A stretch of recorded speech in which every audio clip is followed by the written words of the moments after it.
आप देख रहे हैं यूनिवर्सल न्यूज टुडे। तो भाई अब अपने अच्छे दिन आने वाले हैं। वो कैसे? मैंने कहा था कि गांव में जल्द ही पक्की सड़क बनेगी और देखो बन गई। हम पंचायत के काम काजों में भाग लो भाई, ग्राम सभाओं में हिस्सेदारी लो। गाँववासियों, मैं आप सभी का बहुत आभारी हूँ। आपने हमें गांव का प्रधान चुना। अपने अधिकारों का उपयोग करते हुए आप सबों ने देश के लोकतंत्र को मजबूत बनाया। हम अपने पंचायत की आर्थिक तरक्की और सामाजिक न्याय की प्रक्रिया को मजबूत बनाएंगे। गांव के विकास काम को किस गति से मिल रहा आयाम, इस आयाम को जानने के लिए आज हम पिपरौली विकास खंड के ग्राम पंचायत जीटी खोलिया में हूँ, जहाँ के ग्राम प्रधान राम भरोस पासवान जी हैं। उनके प्रतिनिधि आलोक कुमार पांडे और सोनू पांडे जी हैं। आइए उनसे बात करते हैं। आलोक जी, आपका यूनिवर्सल न्यूज टुडे में सबसे पहले तो बहुत स्वागत है। आप लोगों को भी बहुत बहुत धन्यवाद कि आप लोग हमारे गांव में पधारे। पिछले वित्तीय वर्ष में गांव के विकास के अंतर्गत कौन कौन से विकास कार्य आपके द्वारा कराए गए हैं? मेरा गांव बाढ़ग्रस्त गांव है, चारों तरफ बाढ़ से घिरा हुआ गांव है, जिसमें अधिक चुनौतियां और समस्याएं बहुत हैं। ऐसी परिस्थिति में गांव के विकास की एक रूपरेखा हमने अपने दिमाग में तैयार की और उसको अमली जामा पहनाने के लिए हमारे पंचायत सचिव, हमारे रोजगार सेवक और हमारे सफाई कर्मचारियों ने अमूलचूल योगदान दिया। सर्वप्रथम हमने गांव में नाली और बड़े नालों की खुदाई, नाली का निर्माण, इंटरलॉकिंग का काम, सीसी रोड का काम, ऐसे तमाम काम हम लोगों ने करवाए जो आज जनहित के रूप में उपयोग हो रहे हैं और उसका लाभ ग्रामवासियों को मिल रहा है। विद्यालय के कायाकल्प के अंतर्गत आपने कौन कौन से कार्य कराए? विद्यालय हमारा बड़ा जीर्ण शीर्ण हो गया था, लेकिन विद्यालय में हमने टाइल्स का निर्माण करवाया, चारों तरफ चहदीवारी का निर्माण, रंगाई पुताई का काम करवाया, विद्यालय की रंगाई पुताई का काम करवाया, उसके तमाम खिड़की दरवाजे टूट गए थे उसका कराया, बच्चों के पानी पीने के लिए स्टैंड पोस्ट बनवाया और जो भी उसमें कमियां थी उनको अपने तय से दुरुस्त करने का है।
होली से पहले हमारा एक्सीडेंट हो गया था।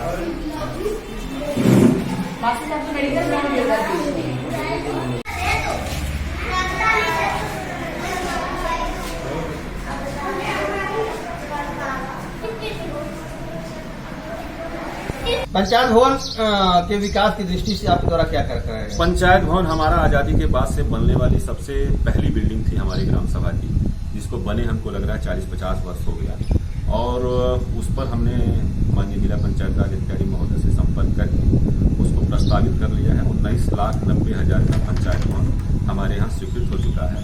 ध्वस्तीकरण की फाइल माननीय जिलाधिकारी महोदय के आदेश से चल रही है, जो निर्माण खंड 3 भवन पीडब्ल्यूडी कार्यालय में लंबित है। मनरेगा के तहत कौन कौन से विकास कार्य कराए गए आपके वहाँ? अभी बहुत मनरेगा के तहत लगभग 3 किलोमीटर की कच्ची सड़क हमने अगले वित्तीय वर्ष में करवाया था।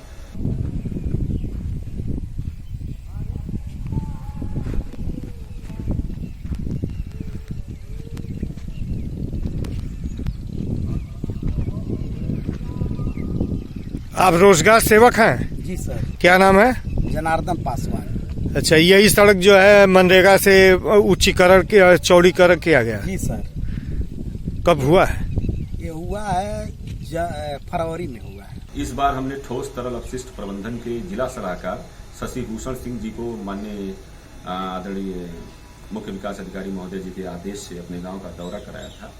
जो भी उन्होंने निर्देश दिया उस हिसाब से ठोस तरल अपशिष्ट प्रबंधन के अंतर्गत हमारे ग्राम सभा में वर्तमान समय में कार्य चल रहा है, जिसमें तालाबों की सफाई है और मुख्य नालों की गहरी खुदाई है। वो काम इस समय वर्तमान समय में चल रहा है।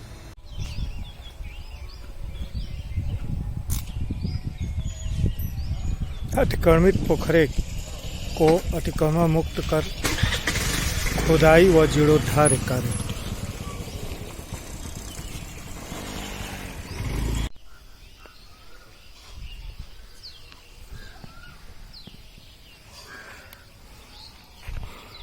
ये नाले का निर्माण हो रहा है? जी सर। इसी रास्ते से होता है सर। इसको बन जाने से आधे गांव का समस्या जो है खत्म हो जाएगा।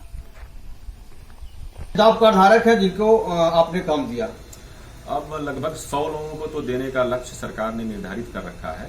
100 दिन का रोजगार लगभग 100 लोगों को, तो वो सब चल रहा है। ये चीजें बेसिकली तो ज्यादा जानकारी रोजगार सेवक को होती हैं।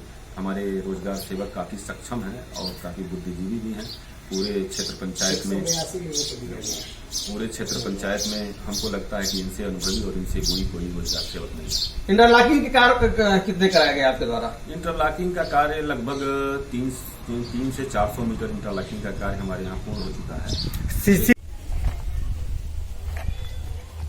इंटरलॉकिंग अंडरग्राउंड नाली।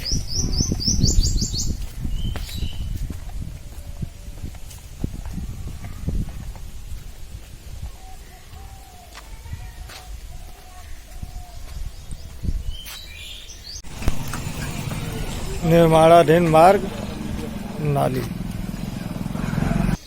भी आपने कराया है? सीसी रोड का काम हमने लगभग 250 मीटर का काम करवाया है। खड़ंजा भी हमने लगभग 250 मीटर तक का करवाया। नाली भी लगभग हमने 400 मीटर का करवाया है। नाली कौन सी है, ओपन या अंडरग्राउंड? नहीं, कुछ नालियां तो ओपन भी बनी हैं। बाकी मोस्टली जो भी नालियां बनी हैं 80% नाली जो बनी है वो स्लैब के साथ बनी है। सीसी कहाँ बाटे रे? कहाँ बाटे? चलिए। हाँ, ओपन नाली। हाँ, खाद गड्ढा सोख्ता हमने 8 सोख्ते का निर्माण कराया है, 2 खाद गड्ढे का निर्माण कराया है और भी सोख्तों का काम वर्तमान समय में प्रचलित है। स्टील लाइन देख के भूरू की जाइए।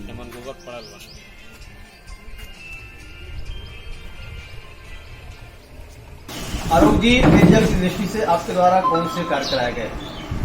लगभग 10 इंडिया मार्का हैंडपंपों की मरम्मत और रिपोर्ट का काम कराया गया है। आपके यहाँ जलापूर्ति भी है वाटर हेड टैंक से, उसकी क्या स्थिति है? Water head tank RK engineers Lucknow द्वारा कार्य किया गया था जल निगम की तरफ से, लेकिन वो इतना घटिया और गुणवत्ता से परे वो काम हुआ था, इस नाते से उसका लाभ ग्रामीणों को बहुत मिल नहीं पाया। वर्तमान समय में इस समय हम मुख्य विकास अधिकारी महोदय से मिल करके एक आदेश कराए हैं, अखिल आनंद करके एक्सीएन है जल निगम के, उनको कराए हैं। तो इस समय ठेकेदार को काम मिला हुआ है, जो भी पाइप फटे हैं या जो टोटियां टूटी हैं उस पर काम चल रहा है।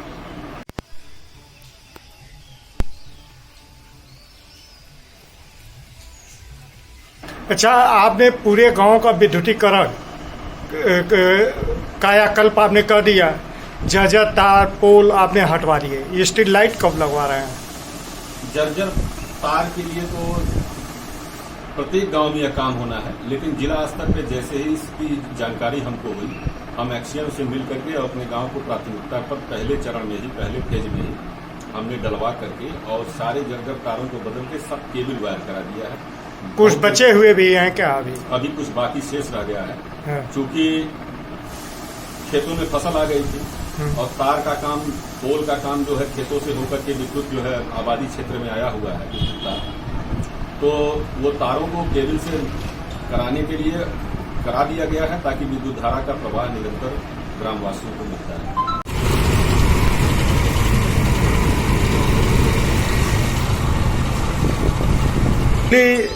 ब्लॉक प्रमुख के द्वारा सभी गांवों में स्टिल ये हाई मार्क्स दिए गए हैं, क्या आपके भी गांव में मिला है? नहीं, आदरणीय ब्लॉक प्रमुख महोदय जी से बात हमारी हो गई है। धीरे धीरे वो प्रत्येक गांव में हाई मास्क लाइट लगाने का कार्य चला रहे हैं। मेरे गांव में भी बहुत जल्द उस कार्य को कराने के लिए उन्होंने आश्वासन दिया है। आपने पेंशन योजनाओं के तहत भी कुछ आवेदन कराए हैं क्या? जी, इन 1 वर्षों के कार्यकाल में हमने 170 लोगों को पेंशन से आच्छादित करने का काम किया है और बहुत जल्द वो लोग भी पेंशन पाने लगेंगे। विधायक या सांसद के द्वारा आपके यहाँ कोई कार्य कराए गए? विधायक, माननीय विधायक जी द्वारा हमारे गांव के एक तालाब को गोद दिया गया है, जिसका उन्होंने वो अमृत सरोवर के तहत चयन करवाया है, जिसके 2 करोड़ की धनराशि बहुत जल्द हमारे ग्राम सभा को उपलब्ध होने वाली है, जिससे सुंदरीकरण उस तालाब का किया जाएगा, जो बहुत ही पौराणिक और बहुत ही महत्वपूर्ण तालाब हमारे गांव का है।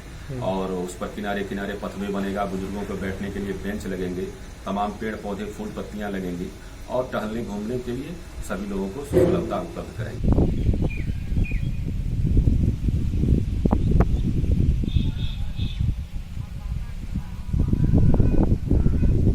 ये पासवान जी यही पोखरा है क्या? हाँ, यही पोखरा है जो माननीय विधायक जी को हाँ। अमृत सरोवर के अंतर्गत दिया गया है जीर्णोद्धार के लिए। छठ पूजा में यहाँ पर कम से कम 20 से 25 हजार लोगों की भीड़ यहाँ पर उमड़ती है। अगर इसका जीर्णोद्धार हो जाएगा तो बहुत बढ़िया हो जाएगा। आपने पौराणिक और प्राचीन का उल्लेख किया है, तो आपके यहाँ रामलीला ग्राउंड, रामलीला मैदान, ये कमेटी भी काफी पुरानी और काफी पौराणिक भी रही है। इस संदर्भ में भी आपने कोई कार्य किया है, कोई प्लानिंग बनाया है? असल में ग्राम विकास अधिकारी महोदय से बात करने पर ही उनके द्वारा ये बताया गया कि रामलीला और धार्मिक प्रयोजन में ग्राम सभा की निधि का उपयोग नहीं किया जा सकता। इसके लिए हमारी सरकार ने धर्मार्थ कार्य मंत्रालय बना रखा है। पर्यटन विभाग को इन सब कार्यों की जिम्मेदारी दे दी गई है, तो पर्यटन विभाग से हमारी बातचीत चल रही है। बहुत जल्द ही उस पर भी कुछ ठोस और प्रभावी कदम उठाए जाएंगे। उसमें क्या क्या आप कराने की प्लानिंग कर रहे हैं, क्या सोच है? स्टेज का निर्माण कराना है, शेड का निर्माण कराना है, ताकि लोग बैठ के रामलीला का आनंद ले सकें। जी।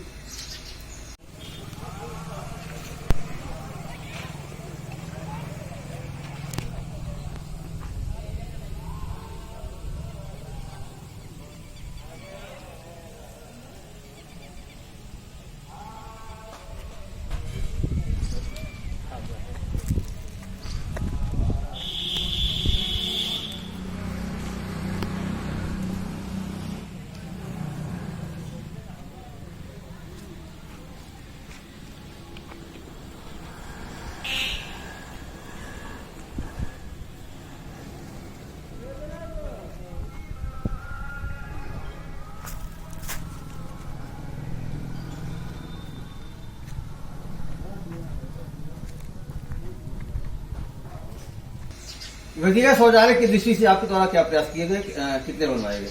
पूरे पिपरौली ब्लॉक में इन 1 वर्षों में सबसे ज्यादा शौचालय निर्माण का कार्य हमारी ग्राम सभा ने, जहाँ तक मेरी जानकारी किया है, अब तक 150 से ऊपर शौचालय हमारे ग्राम इसमें सभी लाभार्थियों के खाते में 11-12 हजार रुपये जा चुके। सामुदायिक शौचालय की बात करें तो उसके सामुदायिक शौचालय काफी अच्छा बना हुआ है मेरे ग्राम सभा में।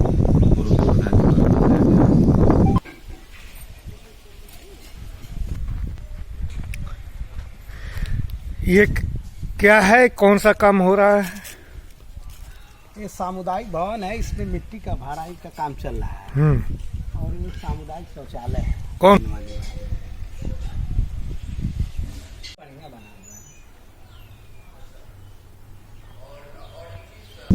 आपके यहाँ ये हेल्थ पोस्ट भी है, उस पे भी आपने कोई काम किया है क्या? अब माननीय मुख्यमंत्री ब्रजेश पाठक जी से इस काम में वार्ता करें। यहाँ पर एक्सरे मशीन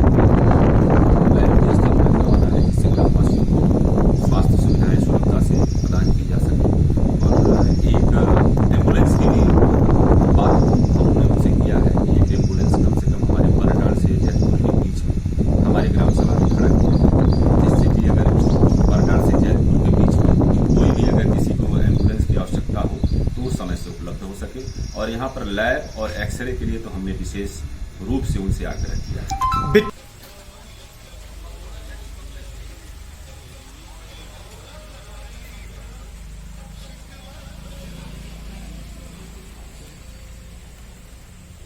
दिवस 2022-23 के लिए आपने कुल कितने प्रस्ताव दिए हैं? लगभग सैकड़ों प्रस्ताव हमारे हैं, जिनमें मुख्य रूप से मेरा लक्ष्य है कि गांव के जो सबसे मुख्य और जरूरी रास्ते हैं, जो बिल्कुल जनहित के काम हैं, उनको प्राथमिकता पर आधार पर कराने के लिए हम एकदम कटिबद्ध हैं और उन कार्यों के प्रति ही एकदम सजगता के साथ हम निरंतर लगे हुए हैं। क्या जल निकासी के लिए भी आपने कोई प्लान किया है? जल निकासी का काम वर्तमान समय में हमारे यहाँ चल रहा है, उसको और भी तीव्र गति से चलाने के लिए हम कटिबद्ध हैं। और जल निकासी एक प्रमुख समस्या हमारे ग्राम सभा की है। और ताल पोखरों के सौंदर्य का एक का आपने बताया, क्या और भी ताल पोखरे हैं आपके यहाँ? और भी तो हमारे यहाँ कुल मनरेगा से कुल 4 पोखरे वर्तमान समय में सिल्ट सफाई के लिए प्रस्तावित हैं, उन पर काम अविलंब शुरू होने की स्थिति है। वर्तमान समय में एक तालाब की सुंदरीकरण का कार्य सॉलिड वेस्ट मैनेजमेंट के तहत चल रहा है। महिलाओं के सशक्तिकरण के लिए आपने कुछ किया? महिलाओं के सशक्तिकरण के लिए तमाम महिला संगठनों के द्वारा तमाम तरह की मीटिंगें बुलाई गई। समूह के लोग ब्लॉक से आए, उन लोगों से मीटिंग। कितनी समूहें हैं आपके यहाँ? हमारे यहाँ कुल 10 समूह हैं। ये महिलाएं क्या करती हैं उसमें, कौन सा काम? उसमें अब इतनी व्यापक जानकारी तो हमको नहीं है, क्योंकि अभी नए हम लोग भी हैं, सीखने के क्रम में चीजें, लेकिन इतना जरूर है कि उनके साथ कई बैठकें होती। शिक्षित बेरोजगारों के लिए भी आपने कुछ कार्य किए? प्रधानमंत्री स्किल डेवलपमेंट पे स्किल डेवलपमेंट के लोग आए थे, 2 बार सभी लोगों के साथ बैठक की जा चुकी है। कुछ लोग वहां जा करके निरंतर संपर्क में हैं। सीएम या पीएम आवास की में कोई प्रगति? अब प्रस्ताव तैयार है। कितने लोगों के लिए, कितने लोगों के लिए आपने दिया? लगभग 86 लोगों का प्रस्ताव तैयार है। और शौचालय कितने और नए देने के लिए? नए शौचालय अभी और बनने हैं। वर्तमान समय में जो शौचालय हमारे ग्राम सभा के लोगों को मिले हुए हैं, उन पर कार्य चल रहा है। जैसे ही ये कार्य पूर्ण होगा और नए लोगों को भी शौचालय से लाभान्वित किया जाएगा। पारिवारिक लाभ योजना में आपने कोई आवेदन कराया?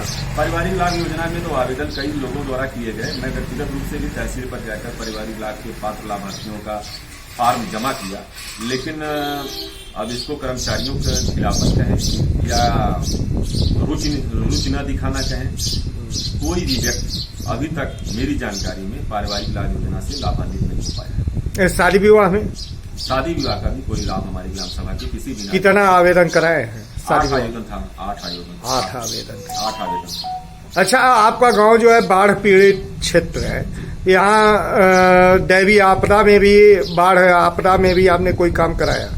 बाढ़ के दौरान हमारे गांव का एक लगभग 45-50 वर्ष के एक हमारे गांव के बहुत ही अच्छे नवयुवक थे, डूब के मर गए थे। उसमें प्रशासन ने किया और उसको 4 लाख रुपये का कंपनसेशन